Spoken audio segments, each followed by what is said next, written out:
अस्सलाम वालेकुम बच्चों, कैसे हैं आप सब बच्चे अपनी उर्दू की किताब पर निकालेंगे सफ़ा नंबर 124 और आज हम पढ़ेंगे नज़्म अच्छी लिखाई।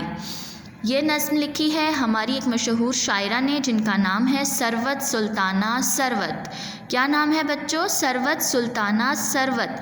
इन्होंने बहुत सी अच्छी प्यारी प्यारी नज़में आप जैसे बच्चों के लिए लिखी हैं, जिनमें से कि एक नज़्म है अच्छी लिखाई। इसकी पढ़ाई करेंगे हम आज। इस नज़्म में बताया जा रहा है कि बच्चों अपनी लिखाई पर तवज्जो दो और अच्छा काम किया करें, प्यारा प्यारा काम किया करें, ताकि आपको टीचर स्टार दिया करें, गुड दिया करें। तो चलें पढ़ते हैं हम आज की नज़्म, जिसका नाम है अच्छी लिखाई। क्या नाम है बच्चों? अच्छी लिखाई। पढ़ते हैं। प्यारे प्यारे अच्छे बच्चों, घर के चांद सितारे बच्चों, आदत भी है सबसे अच्छी, बातें भी करते हो सच्ची, लेकिन तुम में एक कमी है और कमी ये सबसे बड़ी है। काम तो तुमने ठीक किया है, जो पूछा था वही लिखा है, लेकिन कैसे हर्फ बनाए जिसको कोई समझ ना पाए। सोच समझ कर साफ बनाओ, मोती जैसे लफ्ज़ सजाओ, वक्त मिले जब भी थोड़ा सा, लिखने पर दो ध्यान ज़रा सा।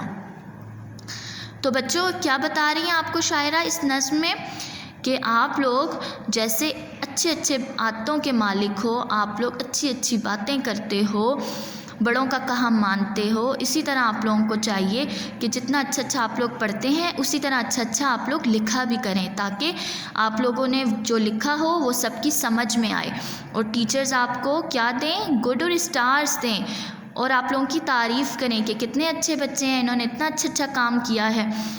तो ऐसा लिखा हो आप लोगों ने कि जैसे लगे कि आप लोगों ने मोती पिरोए में हैं, ठीक है ना। बहुत से ऐसे बच्चे हैं जो अच्छा काम करते हैं और बहुत से ऐसे बच्चे हैं जो गंदा काम करते हैं। तो जो अच्छे काम करते हैं बच्चे, जो अच्छा काम करते हैं, तो उनको चाहिए कि वो अपने दूसरे दोस्तों को भी बताएं कि वो भी अच्छा काम करें। गंदा काम नहीं करना चाहिए, अच्छा काम करना चाहिए, ठीक है। तो चलें बच्चों, अब आप लोगों ने इसकी पढ़ाई करनी है, दोबारा से नज़्म की ख़ुद पढ़ाई करनी है, और अगर आप लोगों को कोई भी मसला होता है तो मुझसे पूछना है, ठीक है। घर पे रहें, महफूज रहें। अल्लाह हाफ़िज़।